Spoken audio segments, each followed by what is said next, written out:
मैं डॉक्टर श्याम सुंदर शर्मा आज पुनः आपका स्वागत करता हूं चिरायु गीता यूट्यूब चैनल पर।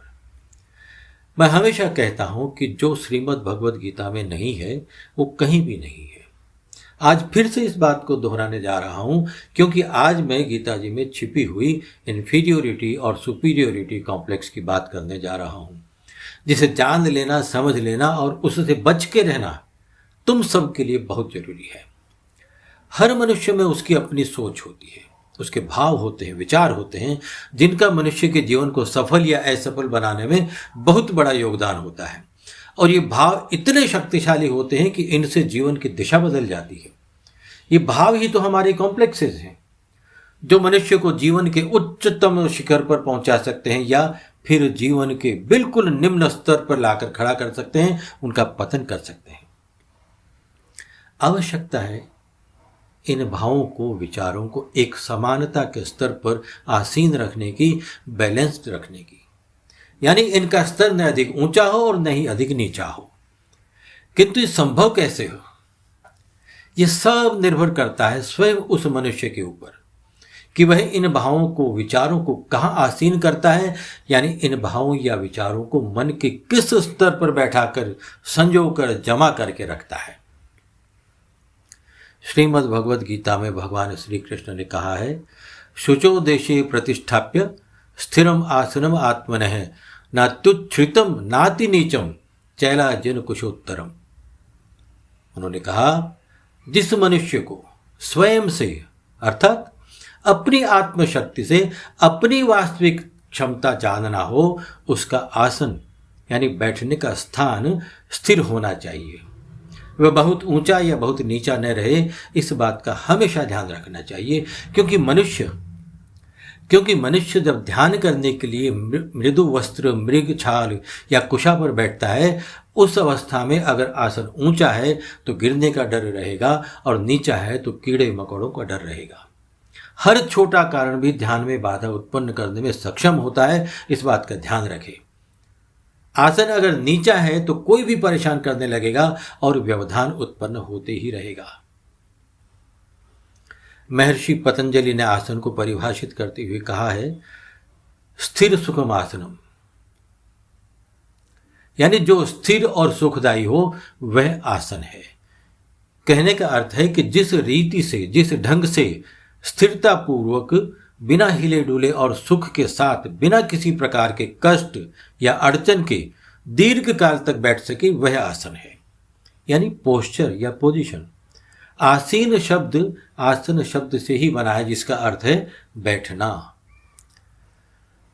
जिस प्रकार आसन का स्थान सुनिश्चित करने के उपरांत ही ध्यान में सफलतापूर्वक जुड़ा जा सकता है, वैसे ही हमारी सोच, हमारा व्यवहार, यानी सोच और व्यवहार के आसन को, सोच और व्यवहार के स्थान को, सोच और व्यवहार के स्तर को, इनके ढंग को भी सुनिश्चित करने की आवश्यकता होती है जीवन को सफल बनाने के लिए। और इसके लिए जरूरी है कि हम हमारी सोच एवं व्यवहार को संतुलित रखें। कोई भी भाव, सोच या व्यवहार इतना उच्च न रखें जिसके कारण तुम तक कोई पहुंच ही न पाए या तुम किसी को भी तुच्छ समझो, और न ही कोई भाव या व्यवहार इतना हीन या नीचे हो कि तुम किसी से बात ही न कर पाओ, आत्मविश्वास ही खो बैठो, कॉन्फिडेंस ही न रहे। किंतु जीवन में दोनों ही प्रकार के मनुष्य देखने में आते हैं।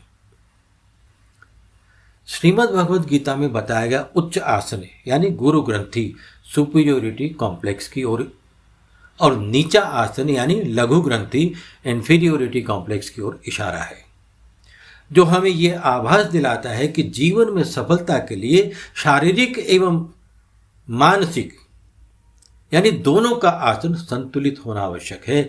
यानी मनुष्य में न तो सुपीरियोरिटी कॉम्प्लेक्स हो और न ही इन्फीरियोरिटी कॉम्प्लेक्स। इन दोनों ही भावों में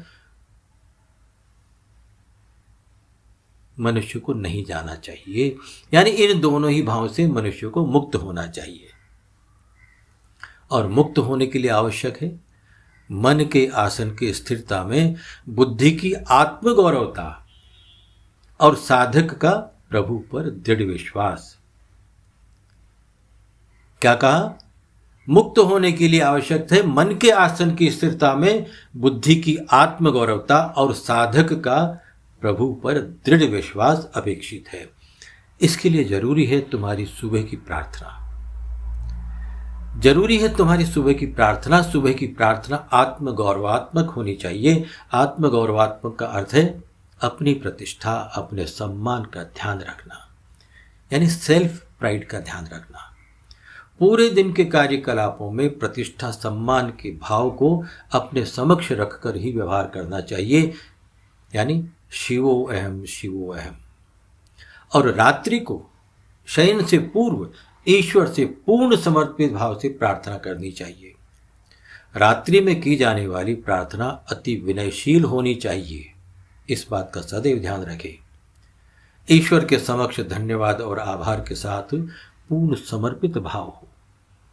ऐसा करने से तुम्हारा मन और बुद्धि दोनों ही संतुलित अवस्था में रहेंगे और ये सब संभव है केवल ईश्वर में दृढ़ विश्वास से।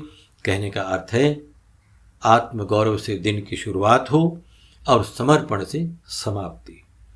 जय श्री कृष्ण, जय गोपाला।